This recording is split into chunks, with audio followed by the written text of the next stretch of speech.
Module 4, backtracking. Backtracking is a very important algorithmic design strategy. And actually, what is this backtracking? Okay, just listen the word. Backtracking means if the present solution is not a correct one, then you are moving little back in search of a better solution or a correct solution. And this also a recursive algorithm design strategy. Then this is very important and it has good applications in artificial intelligence also. And this backtracking, how it finds the final solution, that is very important. And it actually builds the solution, the final solution incrementally or systematically. And the second point is very important. It systematically iterate through all possible configurations of a search space. And if you are looking into a solution, if you are solving a particular problem, then the solution, okay, what are the possible solutions? Okay, there may be more than one solution for a problem, and there are more paths leading to the final solution. Then the entire search space that will include all possible configurations. And how we are going through all this search space or all these possible configurations of a search space, that is very important. And how it is done in backtracking, it actually method. And systematically it iterates through all possible configurations. That is why it incrementally building the final solution. Okay. And this second and third points are important characteristic of this backtracking design strategy. Okay, the third point, this also builds a solution to a computational problem incrementally. Okay, these two are actually linked points. Okay, systematic method to iterate through all possible configurations of the search space, and it builds the final solution incrementally. Okay, and also like at a particular step, if there are multiple alternatives to the next component of the solution, then what it does, it's not picking the optimal one, just like in greedy design algorithm. It actually tries all possible options recursively. Okay, and here students, we have discussed few important characteristic of backtracking design paradigm. One is this is also a recursive algorithm design strategy, and another one is it actually iterates systematically through the entire search space in search of a solution. Okay. Then another one, it actually builds incrementally the complete solution, the final solution. That means at each step, you are actually adding one component to the partial solution. And that partial solution will be leading finally to the, not all partial solution, at least one partial solution, we hope that that will lead to the final solution. And another one is, it simply tries all possible options recursively. If there are multiple alternatives to the next component, okay, that is incremental building up. If there are multiple components, then it tries all possible options recursively. Okay, I hope it is clear the important characteristic of backtracking algorithm.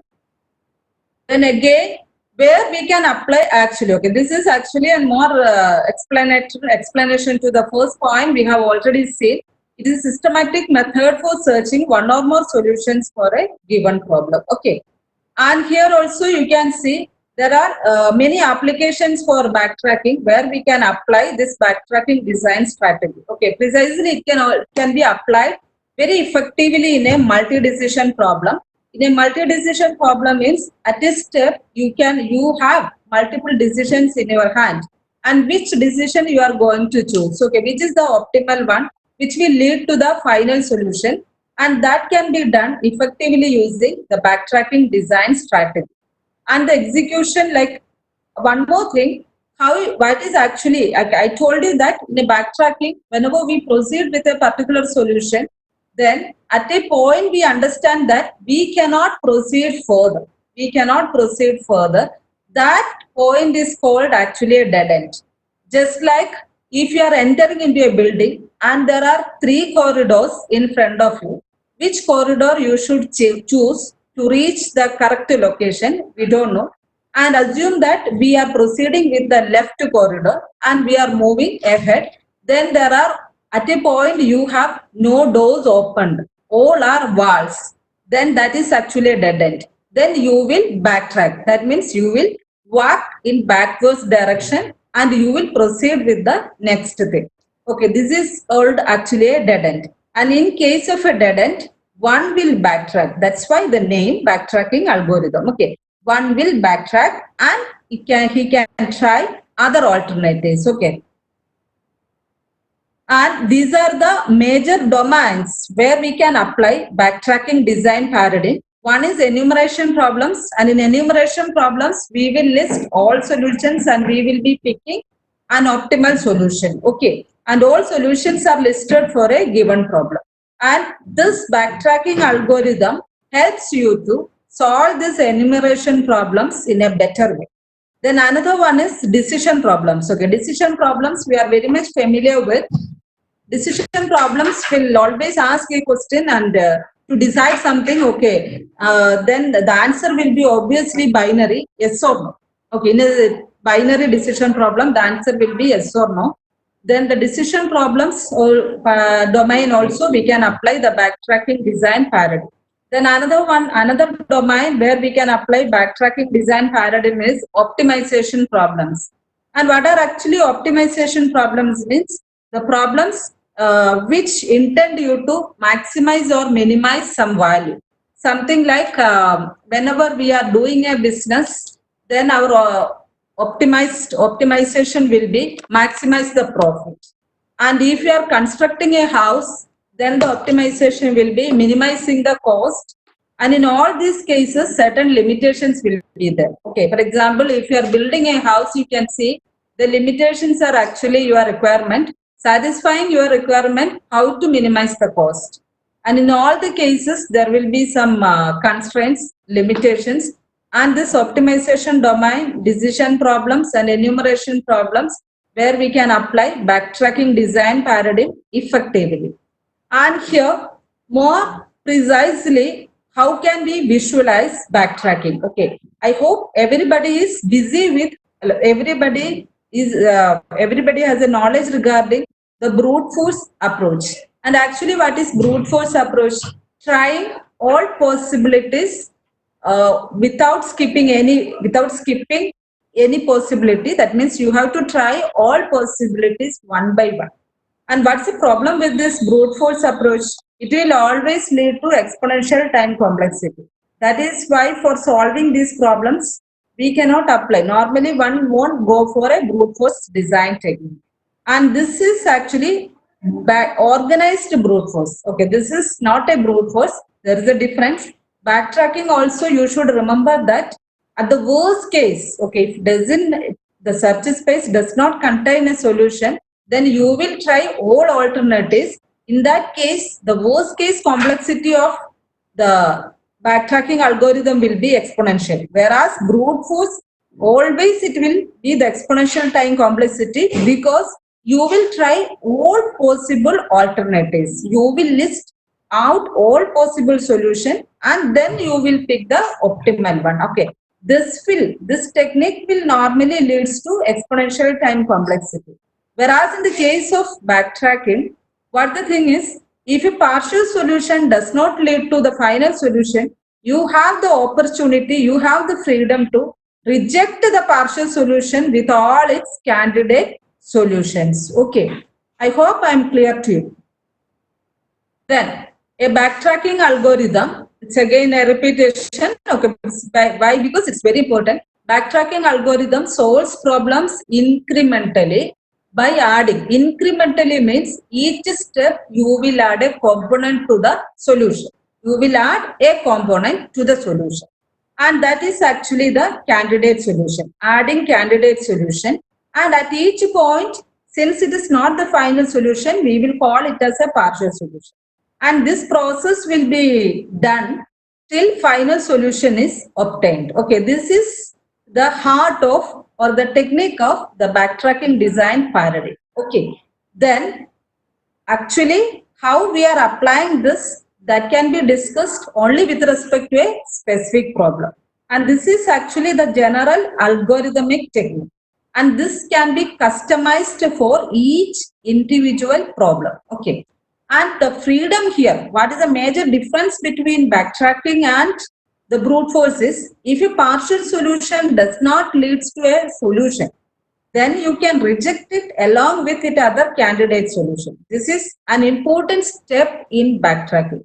And this is called the pruning, just like cutting off a tree branch. If you represent all the partial solution, it will look like a tree. And the pruning is nothing but you are removing a tree branch, you are removing a subtree, you are removing an internal node with some leaves. And this is nothing but you are very much sure that this partial solution is not leading to the final solution. Okay, thus I'll summarize these important discussions in this slide as the last point. If a solution vector means how you build up the final partial solution. If a solution vector is found to be non-promising, okay, non-promising means we are sure that it is not leading to the final solution, then further generation of the solution vector is stopped. Further generation of solution vector is stopped. That means you can reject the partial solution with all its candidate solution, and you can actually you are doing a pruning. Okay, these are actually the important thing, and as per the syllabus, these are actually the explanation to backtracking and the control abstractions. And one more thing, the backtracking employs a search technique, and that search technique is nothing but DFS with some bounding functions. Okay, this is very important. Backtracking is not simply DFS. Okay, DFS, we are applying DFS, or backtracking uses DFS strategy in the search space. That means I hope everybody knows what is depth first search strategy. You will be going in depth, then you will go back and proceed with another path. Okay, and if you don't know, you have to just see what is actually depth first search. Okay, there are two search techniques, depth first and breadth first. Okay, I hope in the previous module, third module itself, you have studied depth first search, and also in data structure subject, you have studied depth first search. And backtracking is not simply depth first search, it employs depth first search with some bounding function. Bounding functions are actually the constraints, the limitations. And this will, why we include, okay, what is the role of this bounding function? They are very important. They will reduce the search space. That is why backtracking always better than brute force. We will always use some bounding functions, restrictions, constraints, limitations, and this will obviously reduce the search space. Okay. And generally, for any problem, the general algorithm, the output will be a solution vector. If there are n components for a problem solution vector, then the n components will be listed like this: x1, x2, etc., xn. Okay, and here n is the number of components of the solution vector. Okay. Then constraints, I already told you, they are actually the limitations, and generally we have explicit constraints and implicit constraints. And explicit constraint is something like limiting the domain of a particular variable's value. For example, if I write xi is greater than or equal to 2 means xi can always take a positive value greater than or equal to 2. It can't take never 1, 0 or any negative value. That is actually an explicit constraint. And implicit constraint means you can move. Okay, maybe we are describing our movement with respect to a problem. Then the movement is you can move only in northwest or northeast direction.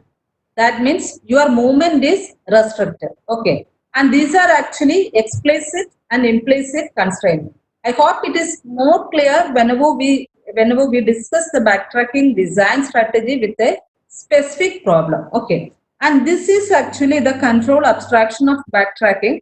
It involves two important stages. Backtracking design strategy involves two important stages. One is generation of a state space tree, and this is nothing but your search, your entire search space. And how you will be representing it, it is easy to visualize it as a tree. You will start from a root and you will have nodes, internal nodes, then leaves. And whenever you are reaching from root to leaf, and that path, that visit is a final answer, then you are very successful. You got a final answer. Otherwise, you will reach a point that is a dead end. You can't proceed further, just like there were no doors, only walls. Then you have to backtrack and search for a new door or a new entry. Okay. And this representation of the search space is actually the generation. That generation is state space tree. And this, if you are representing them as a tree, the visualization is very much easy. Then exploring the state space tree. And exploring the state space tree means you will search instead of, that is your search space is represented very clearly. Now you can explore the state space tree, this search space, and you can find final solutions. Okay. There may be, remember, there may be more than one solution, but the optimal one you have to decide. And generation of a state space, this is the first step, and it is called a solution space, and this is represented as a recursion tree. And this is nothing but arrangement of all possible solutions in a tree-like structure. Okay, and it's a tree means nodes and leaves will be there, and if you reach at a particular node, that node will be representing a partial solution, and there is a path from root to that particular node. Okay, that will be telling you the partial solution, how you have reached, what are the number of choices that are actually leading you from root to that particular node. Okay, and there are some terminologies we will be following. Okay, no need to worry, these are some simple terminologies, and there are some nodes or answer states in the tree, and they are part of the final answer. And there is a live node, and that node will be generated. Live node means we have added that node, but whose children has not yet been added. Okay, then E node will be there. E node means that node is explored and it is currently expanding. That means we are proceeding further from the E node. And dead node, it is obviously that is a dead end. You cannot proceed further, you will backtrack. Okay. And the search, I have already told you, normally the tree search, we will employ BFS or DFS. Backtracking uses DFS, and some people used to tell that depth first node generation with bounding function is actually a backtracking technique. Okay, this is a simple explanation for backtracking. Okay, what is backtracking? Somebody can simply state it is actually a depth first search with a bounding function. Okay, here also, as I told you before, this bounding function is very important. Okay, and here now after this discussion of the search space, we are going for a specific example. All this time we were actually discussing the general points regarding the backtracking design strategy. And all these points where I know that they are purely theory, and in order to understand them better, we have to proceed with a specific problem.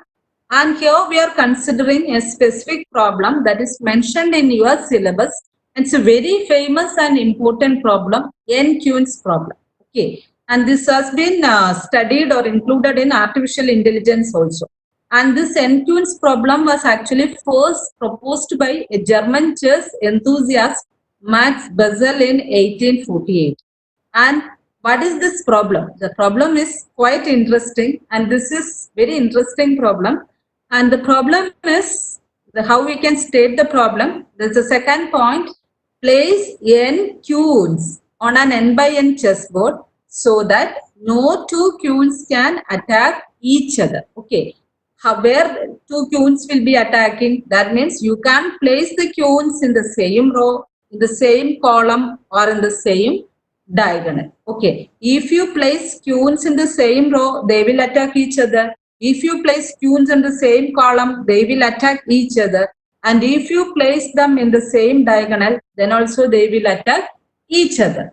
That means the problem is important. That is n queens on an n by n chessboard so that no two queens can attack each other. Okay, this is the important problem here. Okay, n queens. Okay, I'm just underlining n queens. Place n queens in an n by n chessboard so that no two queens can attack each other. No two queues can attack each other. That means if they are on the same row, column or diagonal, they will attack. Okay. And this is the problem statement.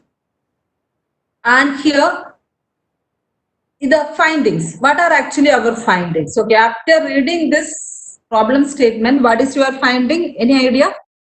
The problem is place n queens on an n by n chessboard so that no two queens can attack each other. Okay, that means we cannot place them in the same row, we cannot place them in the same column, or we cannot place them in the same diagonal. Then, as after the problem analysis, we should have some finding. Okay, any idea regarding your finding? Anything comes to your mind? And here, one finding is any solution to the n-queens problem. Okay, we are telling in any solution to the n-queens problem, there is exactly one queen in each row. This is an important finding. You can place only one queen in each row. That means each row will be holding one queen. And the question is now, which column you are placing that queen in the ith row? Okay, if there are n rows, then the rows can be numbered from 1 to n. Then first row, which column you are placing that queen. Second row, which column you are placing that queen. Third row, which column you are placing that queen. And the bounding function. Okay, we talked much about bounding functions before while discussing the general idea regarding the backtracking algorithm. And here the bounding function is this thing. That means the attacking positions. You cannot place the queens on the same row, column or diagonal. This is actually the bounding function. Otherwise, you will have enormous possibilities for placing the queens. Am I right? You won't end up. Okay, there are many solutions. You can try many things. It may take days and days to try all possibilities. But what happens tremendously or surprisingly, this bounding function help you to reduce the search space. Okay, we will see how it helps you to reduce the search space. And here one finding, okay, we have already obtained one finding from the one observation from the problem statement. Any solution to the n-queens problem, there is exactly one queen in each row. There is exactly one queen in each row. So we will represent our possible solution using an array q1 to n, where qi indicates which square in row I contains a q. Okay, which square means which cell. Okay, I hope everybody is visualizing a chessboard in their mind. Then in first row, which cell you are placing your q. And if a particular cell contains a q, then you can mark that as 1. And if there is no q, then that will be 0. Okay. And to find a solution, we put the queens on the board row by row, starting from the first row, that is the topmost row. Then let us have one more specific there is actually an queens problem. That is a general problem. Okay, be more specific, customize it. Let us consider that n value, number of queens is equal to 8. Then the problem can be encoded as 8 queens problem. And the statement is place 8 queens on an 8 by 8 chessboard. Solve a square 8 by 8 so that no two queens attack. That means no two of them are on the same row, column or diagonal. Okay, the problem has been customized. Okay, n queens was again a general problem that we have customized for better understanding. Okay, I hope. Then, okay, any doubts? Any doubts you can post it in the chat box. Okay, anything? Okay, I hope students you are listening, and if any doubts, please note it down. Okay, you can always pose a query. Okay, if anything. Okay, then all solution to the 8 queens problem, there are 8 rows. Then the solution vector consists of only 8 components. Because we know that there are 8 rows, 1 queen per row, then the solution vector will have 8 components, 1 component for 1 row. Okay. Therefore, 8 tuples, okay, only 8 components will be there, and xi is the column of the ith row. Okay, if the first solution 4 means, it is 4 means first row, 4th column, 4th cell, the queen is placed. And if xi is 7 means last row, 7th column, the queen is placed. Xi is the column of the ith row where the ith queen is placed. And the explicit constraints are this value can be ranged from 1 to 8 only. And if you are not considering this attacking positions, then how many tuples can be there? 8 raised to 8 tuples will be there in the solution space. I told you before, if there were no bounding function, then the solution space will be very huge. It's really going to be huge. And the implicit constraint that the queens are not attacking on the same position, then this is going to be 8 factorial tuples. Okay, from 8 raised to 8 tuples to 8 factorial tuples. 8 raised to 8 to 8 factorial tuples, and this is actually a reduction from 8 raised to 8 to 8 factorial tuples. And this is a reduction in the bounding function actually reduced. Bounding function actually reduced your solution space from 8 raised to 8 to 8 factorial tuples. This is the use. This is actually one major difference between backtracking and brute force approach. Okay, I told you before. And here, suppose two queens are placed at positions I and j and k and l. Okay, what is this I and j and k and l means? I and j means jth column of the object in row I for the ith queen. Okay, jth column of the object in row I. That means ij means ith row, jth column, you are placing the queen qi.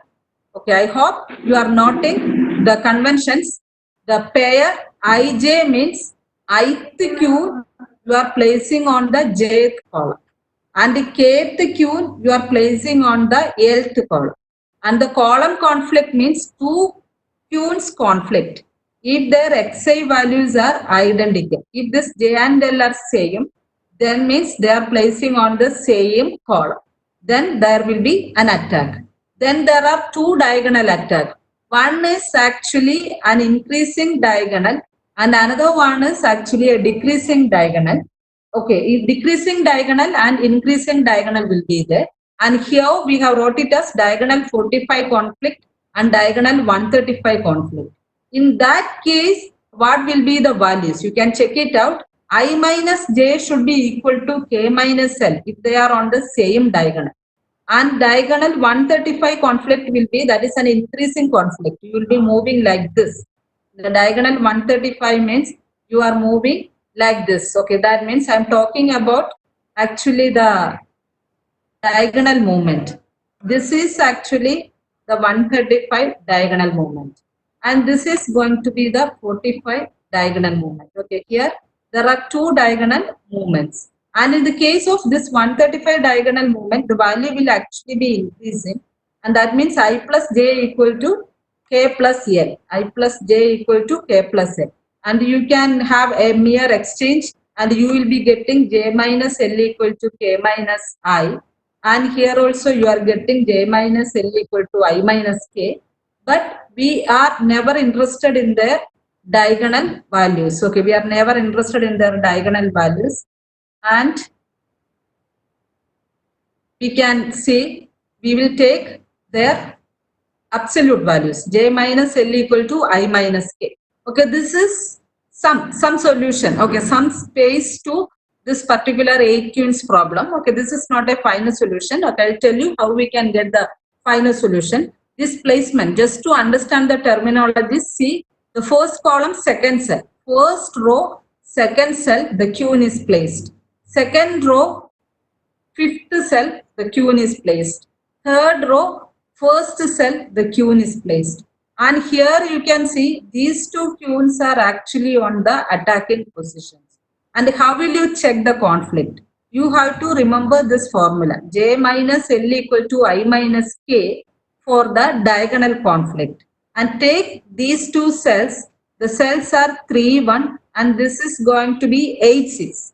And 3, 1 and 8, 6, j minus L. Okay, that is actually 1 minus 6 and I minus k, that is 3 minus 8. That is equal to 5, 5.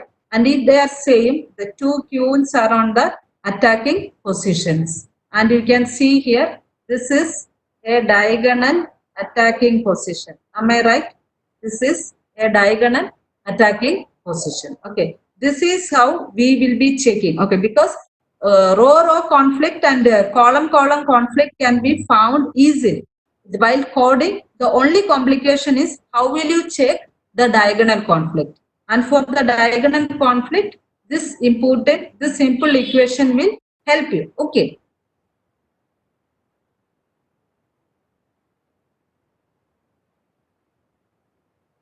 Okay, any doubts, you please note it down.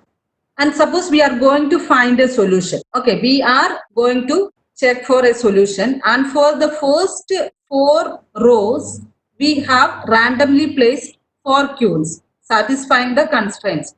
Okay, this is just an example how we can build up a solution.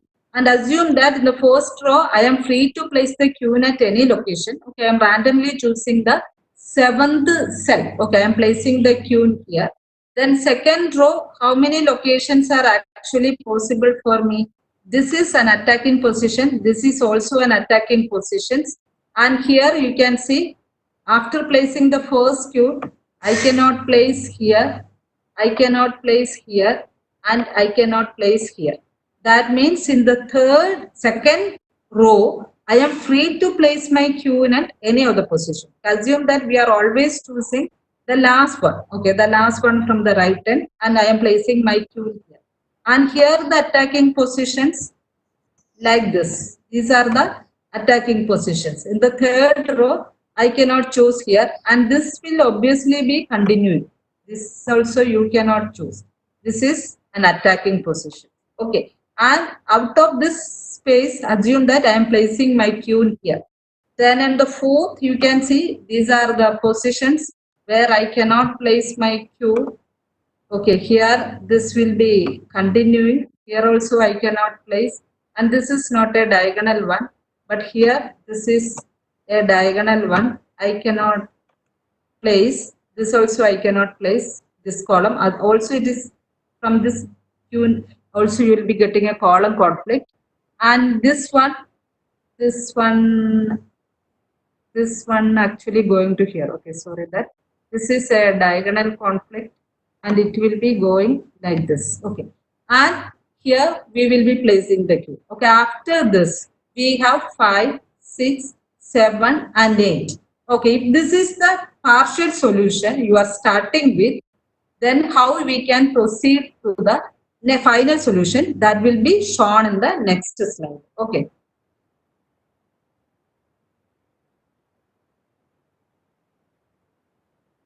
And this is the thing, we have 7531 as the initial configuration. Okay, 7531 as the initial configuration. That means first row 7th column, second row 5th column, third row 3rd column, fourth row 1st column. We have placed 4 queues. This is an 8 by 8 queue problem. Then where we are going to place our 5th queue? Okay, assume that we are placing on the second column. We are placing on the second column. We will compute j minus L, what is the value? 1 minus 2. Then I minus k, what is the value? 4 minus 1. And these two values are same. That means you have a conflict, a diagonal conflict. Therefore, the values not in 7531. Okay, the solution vector consists of only 1, 2, 3, 4, 5, 6, 7, 8. There are only 8 possible values in a solution vector. Out of this, 4 are already fixed. That means 7531, we have already chosen the positions. Therefore, the rest, to avoid the column conflict, are 2 you have not chosen, then 4 you have not chosen, 6 and 8. 2, 4, 6, 8. That means we have placed at odd positions and the remaining are actually even positions. Let us try one alternative at a time starting from the lowest value. 2, 4, 6, 8 are the remaining values. Okay, let me start with the 2 first. Okay, assume that on the 5th row, second column, I am putting my queue. then I am getting a diagonal conflict. I am getting a diagonal conflict with the just before placement, that is the fourth row, I am getting a diagonal conflict. And this star indicates where I have conflicting queues. The fourth row and fifth row, if I place on second column, I have a diagonal conflict. Therefore, I cannot place on the second column. Okay. Third, already there is a queue. Therefore, take the next option 4. And 4, I will check the values that won't lead to a conflict. Therefore, presently, I am safe. Therefore, on the fifth row, fourth column, I am placing my cube. Then I will proceed to my next column, next row. That is actually 6. And 6, where I can place. The remaining values, remaining positions, columns to be chosen are 2, 6 and 8. Okay, let me start with the smallest one, 2. Then if I place on the second column, I am getting a conflict with the first placement, that is 7th column. First row, 7th column. The j minus l value and I minus k value are 7 minus 2 and 1 minus 6. You can see 7 minus 2, the placement. 7 minus 2 and the respective row are 1 minus 6. Their values are same. Therefore, I am getting a conflict. Therefore, I am getting a conflict with this and I cannot place on the second column. Therefore, I will proceed with the next placement. Next placement are possible only in 6th column and 8th column without any column conflict. Without any column conflict. Okay, therefore, I will proceed to the 6th column. The next one is the 6th cell. Here also, unfortunately, I am getting a conflict with the third one. 3 minus 6 and you can see 3 minus 6 and again 3 minus 6. The values are same. I am getting a conflict. Therefore, I cannot place them on the 6th row. I cannot place them on 6th. Second, I cannot place them on 6th. Then I will try with 8. The 6th row placement only, 8th column. Here I am not getting any conflict. Therefore, thank God, I am presently safe at this position. Therefore, I will proceed with the next row, 7th row. The remaining values to be chosen are only 2 and 6. And I will try with 2, the second column, without column conflict. Why 2 and 6 means without column conflict. Okay, if I place 2's on the same column, they are definitely on the attacking position. All other values I have chosen here, 1, 3, 5, 7, 4, 8. Everything I have chosen. Therefore, the remaining column values, my selections are only 2 and 6. Therefore, on the 7th row, if I try with the 2, I am getting a conflict with the 5th row. That is 4 minus 2 is equal to 5 minus 7, that is 2. Therefore, I will try with the next possible option, that is 6th column. And here also I am getting the conflict with the same 5th row. 4 minus 6 equal to 5 minus 7, that is 2. Therefore, I can't place it. Therefore, undo my previous placement. Undo my just previous placement. And this is very important. Update the board. Update the chessboard by undoing my previous placement. This is your backtrack. This solution, this partial solution is not leading to. This partial solution is not leading to a final solution. Reject it along with all its candidate options. And this has been proved. Go back to the previous one. That is, undo this and start with the 4. Then any other placement options. Okay, undo this and start with this. Okay, 4. Then 4. Again, we were actually getting 4. We were proceeding with 8. This is not possible. For any other feasible option, no. In 4, in 5th row, 4th column, our only possible options were 2, 6, 8. And 2, 6 were already giving you a headache. That is actually a collision, that is diagonal conflict. Then the last one was 8, but unfortunately 8 is also not giving you a final solution. Therefore, you have to undo this 4. Undo this 4 also. Then try with other alternative. You have tried already 2, but that was giving a conflict. Then you have gone with the 4, but that is also not leading to a final solution. Then try the other option 6. And 6 is not giving you a conflict. Then you will try for the 6th row, the second column, that is giving a conflict. Then 4th one, that is not giving a conflict. Then you will proceed for 7th. 7th options are only 2. Then 2 we have not giving a conflict. Then for the final answer 8, you are actually having a conflict. And the 8, the only one option is the last column, that is 8. And you are having a simple option. And this option is also giving you a conflict. That means you have to undo everything. 6 is also not giving you a choice. Then 4 is 6 and 4 configuration is not giving you a choice. Then after 6, you will try with the 8. Then 8, you are getting 2. Then you are getting 4. Then that is leading to a solution. This is how backtracking proceeds. This is how you backtrack. Whenever you realize that a partial solution won't lead to a final solution like this, then prove. Reject the partial solution along with all its candidate solution, then proceed further and you will be getting the final answer. Okay, this is the design strategy. Okay, and the backtracking findings from this example. This is very important. The findings are very important. Okay, I hope that this is going to be one of the easy techniques. Okay, everybody can easily understand what is backtracking, why we are moving backward, why to move backward, okay, why we are trying other alternatives.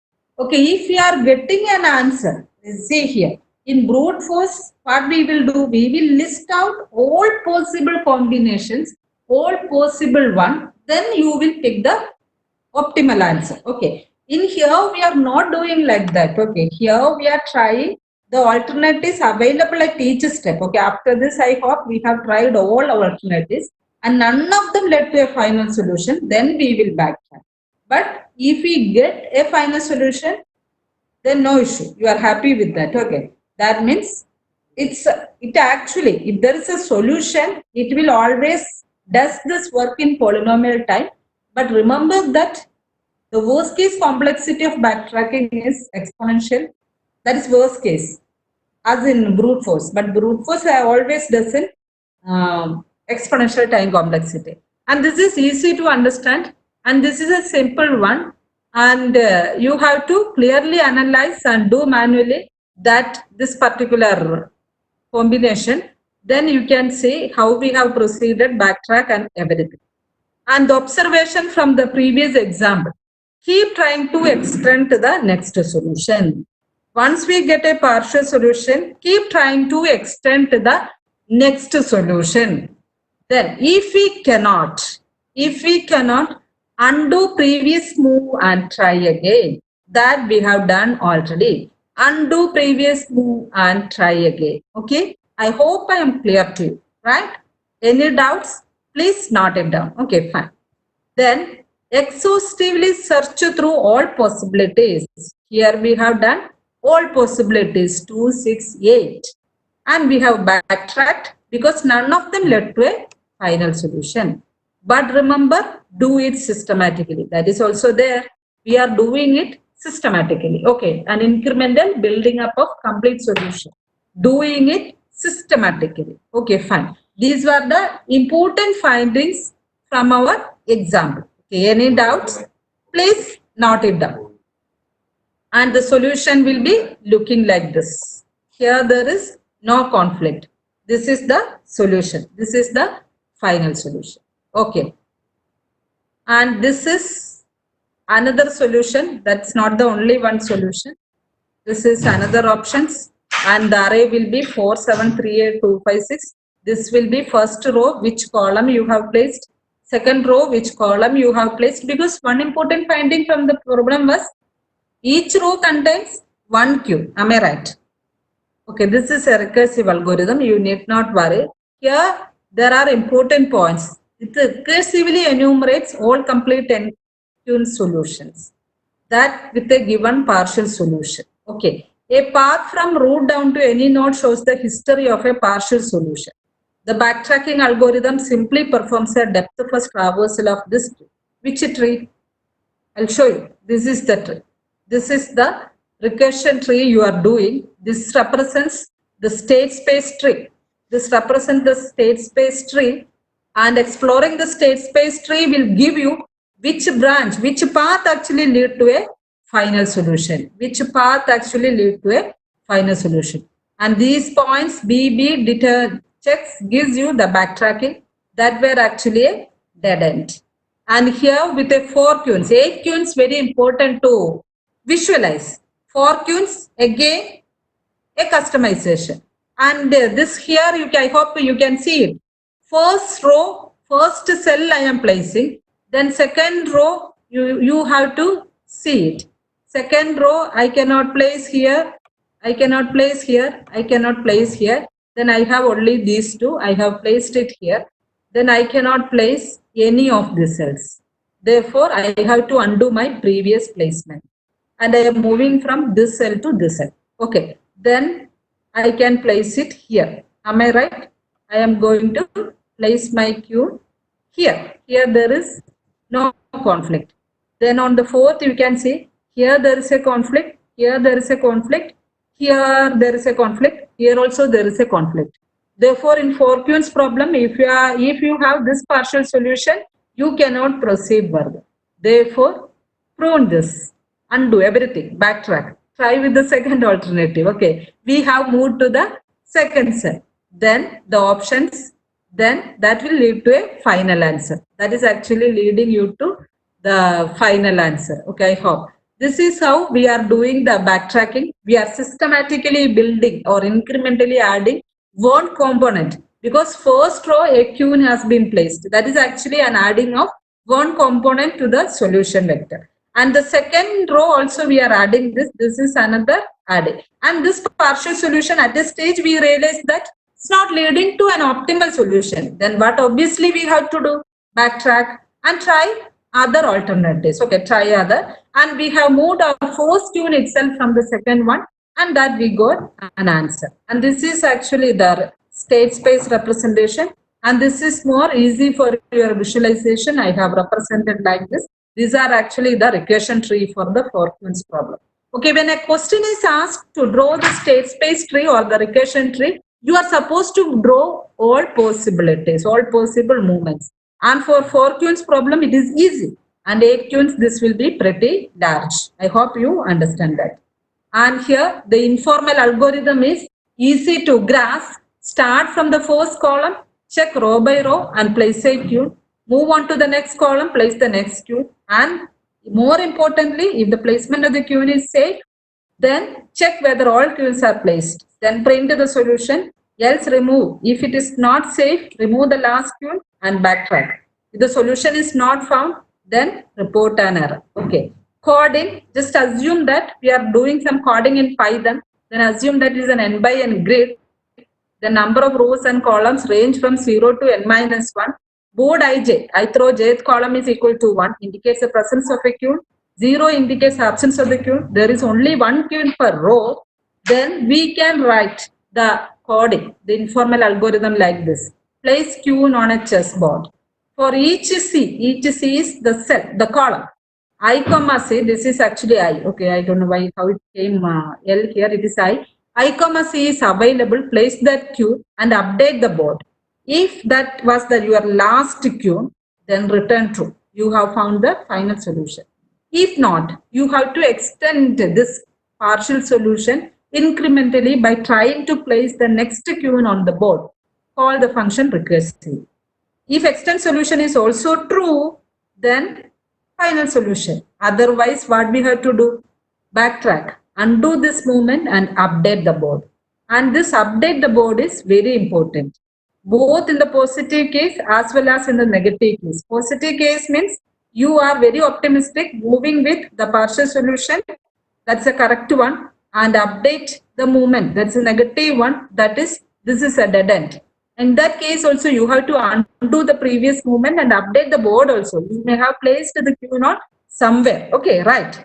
And this was actually the attacking positions here. How many queues, how many rows? Okay, this will help you to write the code for update the board in this function. Okay, I hope that students, it is easy to understand what is actually n-queues problem and how backtracking actually helps you to find the final answer. Okay, and this is actually the diagonal movement. Okay, this is the diagonal conflict. This is a decreasing diagonal. You can see C minus R will always do here.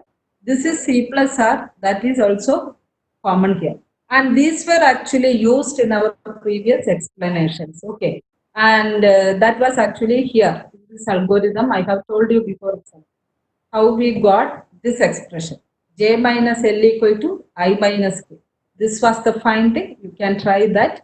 And this is actually the N-Queen's problem. Okay. If any doubt, I hope this is the right moment to conclude. Any doubt, you can pause it.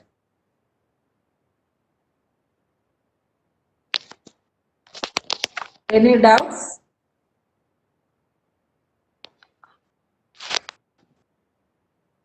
Ma'am, we have a question. Okay. In 8 queen example, why do you always start placing the queen in the 7th column for the first row? No, that is not necessary actually. That was, I have displayed another solution also. That is not necessary. We have randomly chosen that position. We have chosen 4 positions for the fourth row. Then I have illustrated how we can proceed further. Okay. That is not necessary always. Another solution I have listed here. We have placed the queen on the fourth cell only, first row, fourth cell. This is also a correct solution, not only one solution. We can have many solutions. This is another one. The correct procedure is like this.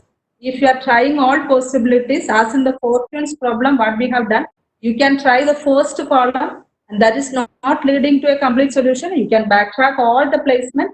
You can try with the second column. You can try with the third column like that. And since I know that this is a feasible start for that, I just given that. And later I can explain how we can place all the thing with a simple slide. Okay, that's the only thing. There is no other reason. You can place it in first column also. You can try with that. Okay, no issue in that. Thank you. Any other queries? No, ma'am, that's all the doubts we have. Uh, Okay, ma'am, you can give the concluding remarks if any. Okay, I'll give you the concluding remarks. Students, okay, as per the doubt, once again I remind you that there is nothing like that. We should always place the queen in the seventh row. I just tried a possibility. Okay, 7531. Then I expanded. Then I have given an example to how to expand this partial solution to a full solution. That was the only thing I have illustrated here. How to expand this partial solution to a full solution. And the four queens, it is easy to visualize, I hope. Everything, all possibilities you are trying and you can see that. And it is very difficult to draw it for 8 queens because this will be very huge. If you try it, you will see. Then once again, I will remind you that this is an easy topic, simple topic. Okay, you can study yourself, you can have a better understanding. And this backtracking has got important applications. And most probably, the question is going to be like explain the backtracking algorithm, discuss the control abstraction, how we are designing the algorithm, the different stages, what is this state space tree, and how we are exploring that.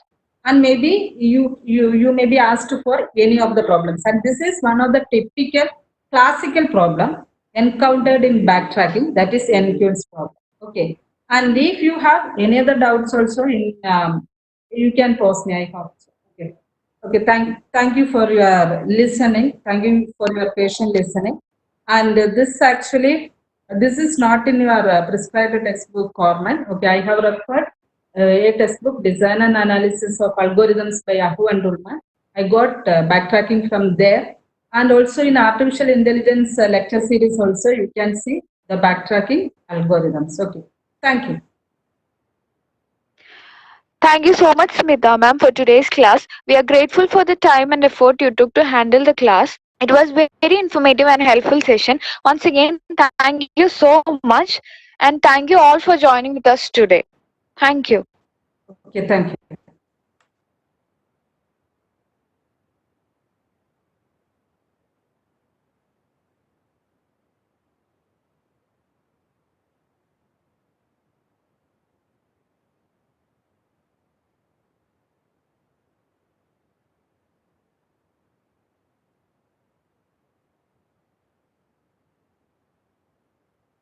Hello, ma'am.